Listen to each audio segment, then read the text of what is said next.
Assalamualaikum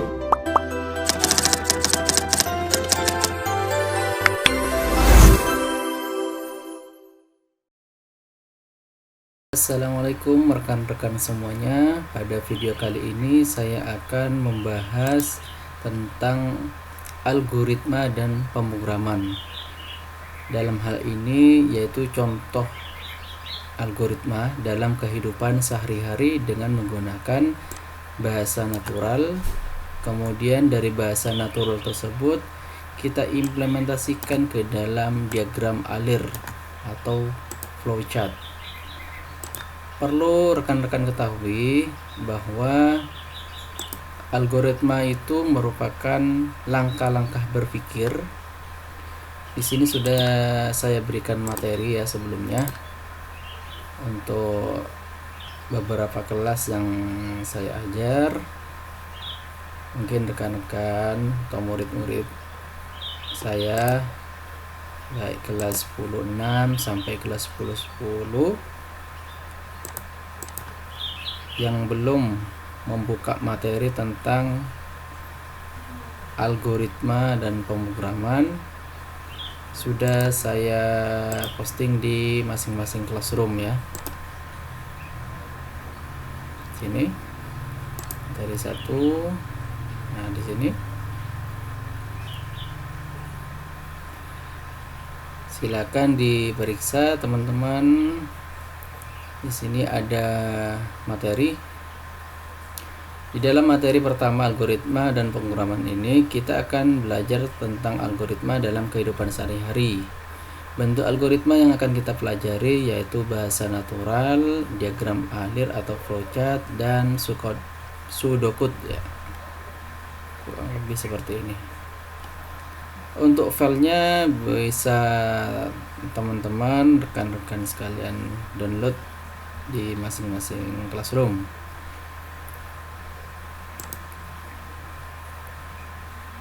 Kurang lebih isinya seperti ini. Di sini sudah saya berikan materi tentang dasar-dasar algoritma pemrograman, mulai dari pengertian, kemudian komponen algoritma yaitu terdiri dari komponen input. Contohnya seperti ini ya, ada seseorang yang memasukkan kartu ATM ke dalam mesin ATM, di mana terdapat beberapa langkah-langkah ya, dalam memasukkan kartu ATM. Kemudian dalam komponen proses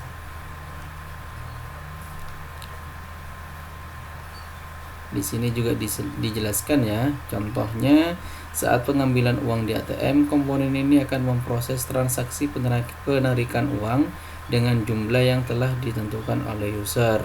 Jadi setelah komponen input, jadi seperti ini ya. Jadi setelah kartu ATM dimasukkan, kemudian ada beberapa langkah-langkah yang perlu diinputkan seperti memasukkan pilih bahasa, masukkan PIN, kemudian memasukkan jumlah nominal uang yang akan diambil. Nah, di bagian proses inilah komponen ini akan memproses transaksi penarikan jumlah uang yang telah diinputkan sebelumnya, seperti itu. Selanjutnya komponen yang terakhir adalah komponen output atau keluaran. Nah, jadi setelah diproses oleh mesinnya ya, kemudian hasil dari yang diproses tadi akan dikeluarkan oleh mesin tersebut. Gambarnya seperti ini ya. Di sini juga sudah ada penjelasannya. Nanti uangnya akan keluar sesuai dengan data nominal yang diproses tadi. Untuk selanjutnya ada bentuk algoritma, teman-teman. Bentuk algoritma itu terdiri dari 3. Yang pertama ada bahasa natural, ada diagram alir atau flowchart. Di sini menggunakan simbol-simbol. Kemudian ada pseudocode, kurang lebih tulisannya seperti ini. Nah, yang pertama yaitu algoritma menggunakan bahasa natural. Di sini bahasa natural merupakan salah satu cara penulisan algoritma yang paling sederhana. Algoritma ini ditulis dengan bahasa sehari-hari agar mudah dipahami. Bahasa ini tidak memiliki aturan yang pasti, namun penulisannya disesuaikan dengan kaidah yang baku. Contohnya seperti ini, teman-teman. Jadi, misalkan algoritma menghitung luas persegi panjang menggunakan bahasa natural. Jadi, kalau algoritma pasti diawali dengan kata mulai jika menggunakan bahasa natural ya. Jadi bentuknya seperti ini saja, menggunakan kalimat baku. Yang pertama, mulai, kemudian menentukan panjang dan lebar dari persegi panjang tersebut. Ini untuk menentukan panjang dan lebar ini bagian dari inputnya. Jadi memasukkan nilai panjang dan lebarnya. Kemudian langkah ketiga di sini dikatakan mengalihkan panjang dan lebar persegi panjang. Nah, di dalam kalimat ini sudah masuk dalam komponen algoritma proses. Jadi yang menentukan panjang dan lebar ini input, mengalihkan panjang dan lebar persegi panjangnya ini masuk dalam proses, kemudian menemukan hasil perkalian luas persegi panjang. Nah, setelah dikalikan maka akan muncul hasilnya. Nah, hasilnya itulah yang masuk dalam komponen output. Jika sudah selesai, maka langkah terakhir jangan lupa selesai. Jadi disertakan selesainya. Diawali dengan mulai, diakhiri dengan selesai. Itu untuk yang bahasa natural. Selanjutnya untuk yang diagram alir atau flowchart.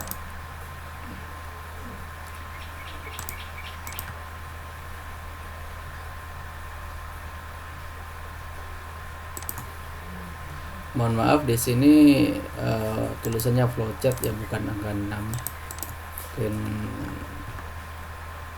salah nulis, saya perbaiki terlebih dahulu di sini. Ini artinya flowchart. Nah, di sini dikatakan diagram alir atau flowchart merupakan bagan yang biasa digunakan untuk menuliskan algoritma pemrograman. Flowchart merupakan alur pemikiran yang digambarkan dalam bentuk simbol. Nah, ini yang perlu kita tekankan. Jadi, kalau diagram alir atau flowchart sebenarnya sama ya. Sama-sama algoritma juga, namun menggunakan simbol-simbol seperti ini. Di sini ada beberapa simbol berdasarkan fungsinya. Di sini ada simbol dengan nama terminator, menyatakan titik awal atau titik akhir. Kalau menggunakan bahasa natural, nah seperti ini ya. Kalau menggunakan bahasa natural, di sini hanya berupa kata mulai. Kalau menggunakan diagram alir, di sini menggunakan simbolnya terminator. Kemudian ada garis alir atau flow line sebagai arah aliran algoritma, kemudian ada preparation, proses, dan sebagainya. Di sini ada beberapa simbol-simbol ya, bisa dipelajari nanti di materinya. Nah, kemudian di sini ada contoh penulisan algoritma flowchart, yaitu dengan menghitung luas persegi panjang. Nah, seperti ini. Jadi membuatnya sesuai dengan simbol-simbol berdasarkan fungsinya di sini. Kemudian terakhir ada pseudocode. Nah, untuk yang pseudocode, algoritma bentuk pseudocode ini kita baca dulu. Merupakan penulisan algoritma yang lebih dekat dengan bahasa pemrograman. Algoritma ini terdiri atas 3 bagian, yaitu header atau judul ya. Ini judulnya. Kemudian deklarasi dan deskripsi. Bentuk penulisannya seperti ini.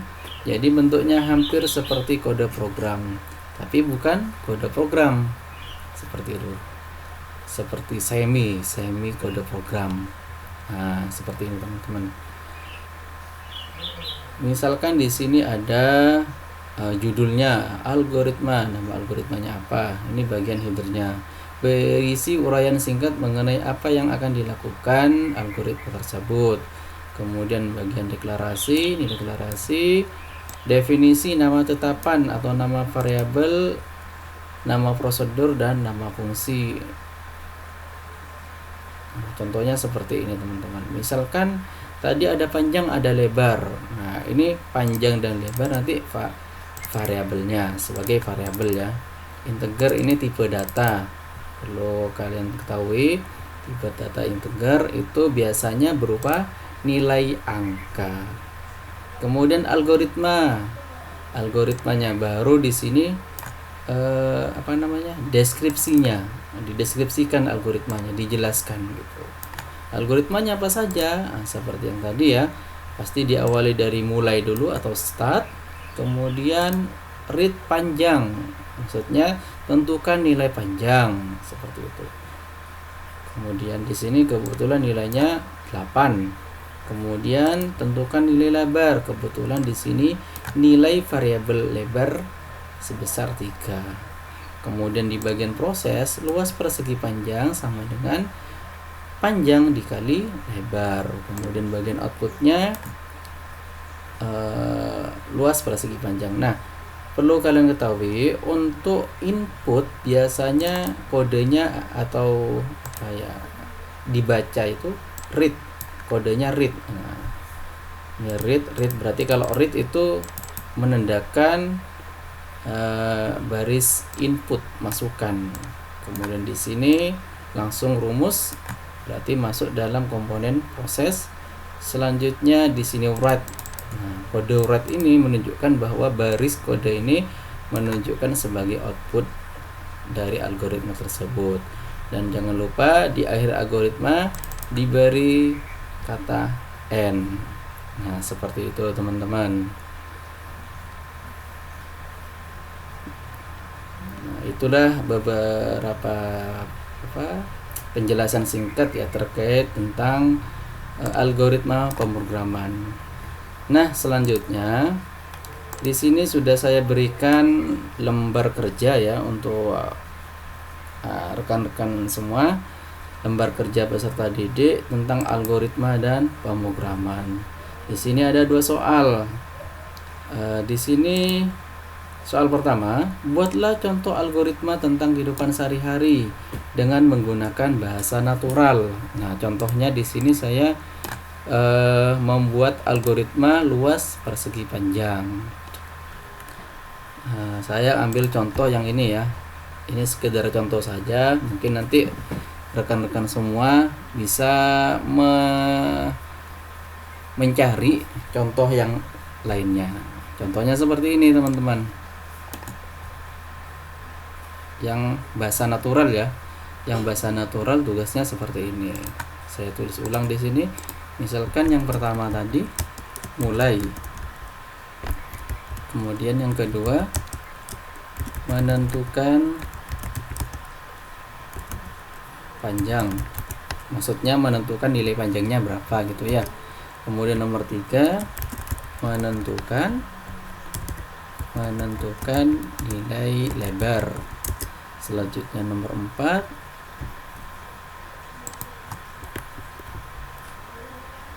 baru mengalihkan, nah bagian proses ya, mengalihkan panjang dan lebar. Atau kalau kita tulis rumusnya seperti ini, luas sama dengan P kali L. Nah, untuk pemrograman teman-teman, untuk di dunia pemrograman, untuk perkalian itu tidak bisa mengenal X sebagai kali. Jadi untuk perkalian itu disimbolkan dengan bintang seperti ini. Oke, selanjutnya setelah mengalihkan menemukan hasil luas persegi panjang. Nah, ini bagian outputnya. Kemudian terakhir selesai. Oke, seperti ini. Seperti ini aja sudah cukup teman-teman contohnya ya. Contohnya seperti ini untuk yang bahasa natural. Nah, dari bahasa natural ini dari bahasa natural ini kita implementasikan ke dalam bentuk diagram alir atau flowchart. Nah, untuk flowchart teman-teman, kita akan menggunakan aplikasi yang namanya Raptor, gambarnya dinosaurus. Ini ada gambarnya dinosaurus ya, namanya Raptor. Kita buka, kita akan membuat flowchart seperti ini menggunakan Raptor. Nah, di sini ada beberapa simbol, sama seperti yang di soal tadi. Nah, ini ya, ada simbol terminator. Di sini ada simbol input atau output. Nah, di sini perbedaannya di mana? Di sini kan sama-sama jajar genjang ya, baik inputnya maupun outputnya. Nah, kalau di Raptor di sini ada tandanya teman-teman. Nah, kalau input di sini kita masukkan dulu ya. Kita masukkan inputnya. Cara memasukkannya, klik kiri di mouse kalian, diklik kiri, ditahan, drag, kemudian drop di bagian alur garis alirnya di bagian bawah ini, di bawahnya start, sampai muncul simbol tambah, kemudian dilepas. Nah, seperti ini. Nah, untuk input di sini ditandai dengan arah anak panah terlebih dahulu, baru jajar genjangnya, seperti itu untuk ya simbol input. Nah, karena di sini ada dua input ya, menentukan panjang, menentukan lebar, berarti kita di sini memberikan dua simbol input juga. Nah, kita masukkan dua input. Nah, seperti ini. Kemudian kita buka. Nah, kemudian inputnya sudah selesai. Kemudian di sini prosesnya, kita masukkan simbol luas, mengalihkan panjang dan lebar. Untuk simbol luas, di sini nama simbolnya segmen ya. Segmen. Kita drag and drop lagi di bagian bawah sini. Sudah selesai. Nah, di bagian input kita pilih simbol bagian outputnya ya. Di bagian output kita masukkan. Nah, ini perbedaannya. Jika input anak panah terlebih dahulu baru ke jajar genjang, kalau output jajar genjang baru terakhir anak panah. Nah, kurang lebih seperti ini struktur flowchart algoritmanya. Nah, setelah dimasukkan semua simbol-simbolnya, kita masukkan kodenya.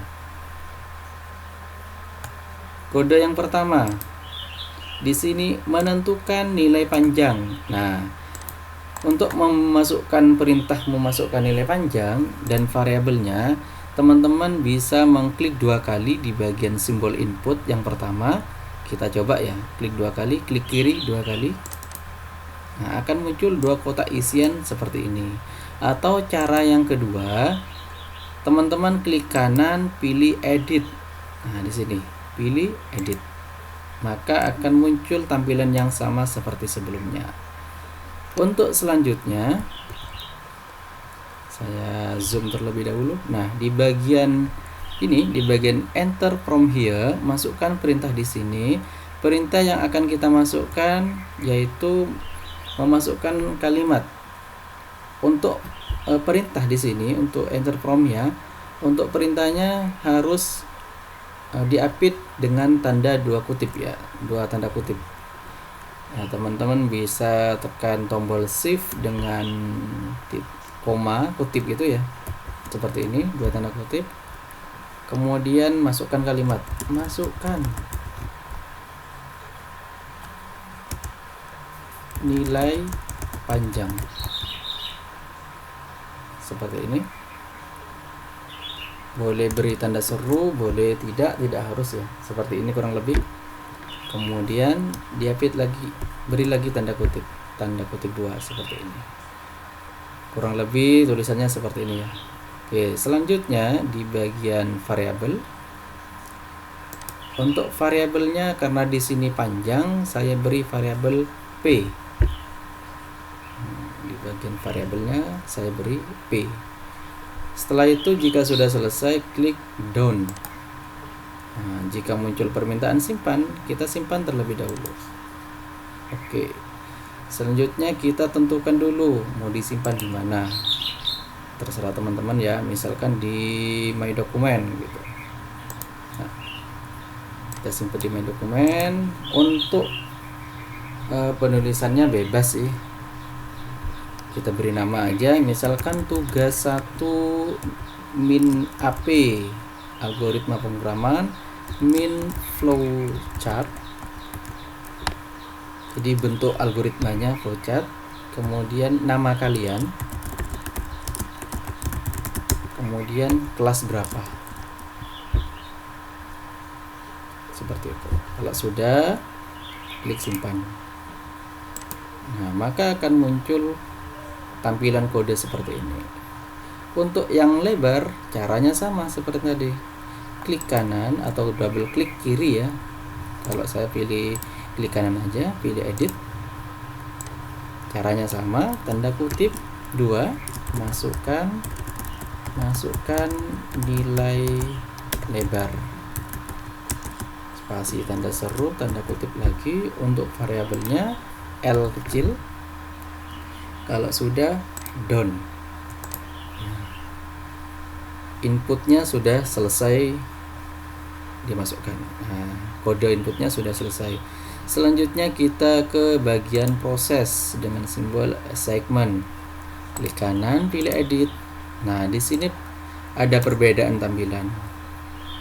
Untuk bagian kotak isian set, kita beri variabel luas. Misalkan saya beri variabel luasnya yaitu luas seperti ini. Untuk to-nya, masukkan rumus dari luas persegi panjang. Tadi panjang kali lebar, P bintang L. Selanjutnya klik done. Oke, seperti ini hasilnya.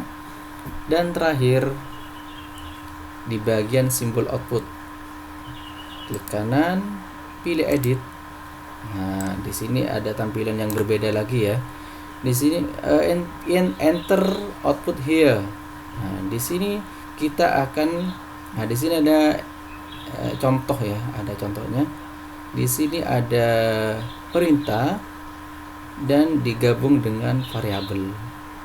Nah, di sini ada simbol penghubung. Jadi untuk menggabungkan kalimat perintah dengan variabel itu dihubungkan dengan simbol plus atau tambah. Contohnya seperti ini. Luas persegi panjang sama dengan spasi tanda kutip. Selanjutnya tambah. Nah, perhatikan setelah dihubungkan dengan tambah, kita lihat variabel luasnya di sini apa. Kebetulan di sini saya menggunakan kata luas sebagai variabel dari luas, berarti kita masukkan kata luas juga. Perlu diperhatikan penulisannya harus sama. Jika luas L-nya besar, di sini juga L-nya harus besar. Jika kecil, harus kecil. Intinya harus sama persis dengan yang di bagian proses atau segmennya. Seperti ini. Setelah itu, kalau sudah klik done, maka pembuatan algoritma dalam bentuk flowchart sudah selesai. Kurang lebih seperti ini ya tampilannya ya. Oh ya, jika ingin tampilannya mau diperbesar atau diperkecil, teman-teman bisa menggunakan menu scale. Mungkin ini tampilannya terlalu besar, bisa diperkecil. Nah, kurang lebih seperti ini. Diatur sesuai dengan ukuran, sesuai dengan kebutuhan teman-teman semua. Oke. Nah, untuk selanjutnya kita lakukan uji coba apa yang sudah kita buat. Flowchart algoritma flowchartnya kita coba dengan cara klik simbol ini execute to completion dengan simbol segitiga. Kita klik segitiga. Nah, di sini akan berjalan ya, start, kemudian masukkan nilai panjang yang warna kuning seperti ini, maka di sini akan muncul kotak isian input. Masukkan nilai panjang, misalkan di sini saya akan coba sesuai dengan contoh di sini ya.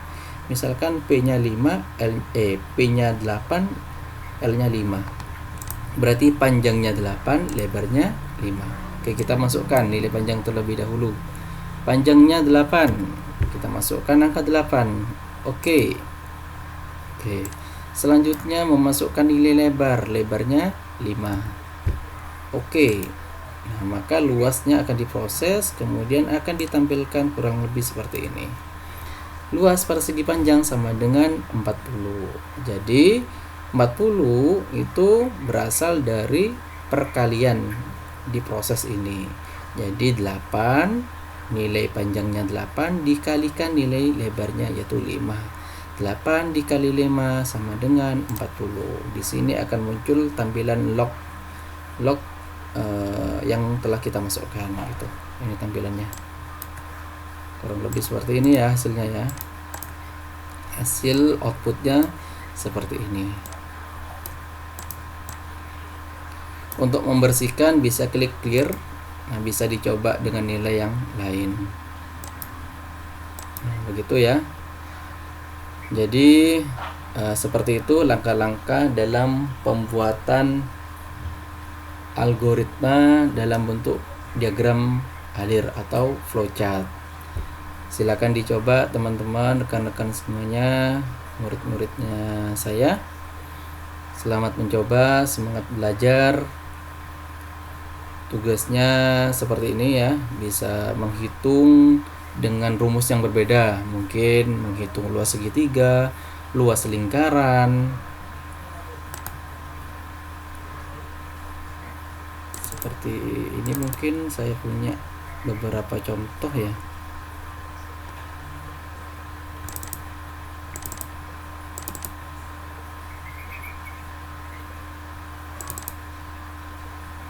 Nah, seperti ini. Di sini mungkin ingin mencoba luas persegi, luas segi panjang, luas segitiga ya, dan sebagainya. Tidak hanya luas bangun datar ya, luas menghitung volume juga bisa diterapkan di sini. Misalkan volume balok, luas lingkaran, volume kubus dan sebagainya. Silakan dicoba. Tetap semangat. Kurang lebih seperti itu. Oh ya, jangan lupa disimpan. Oke. Kurang lebih seperti itu. Cukup di sini dulu ya pembahasannya. Saya akhiri. Assalamualaikum warahmatullahi wabarakatuh.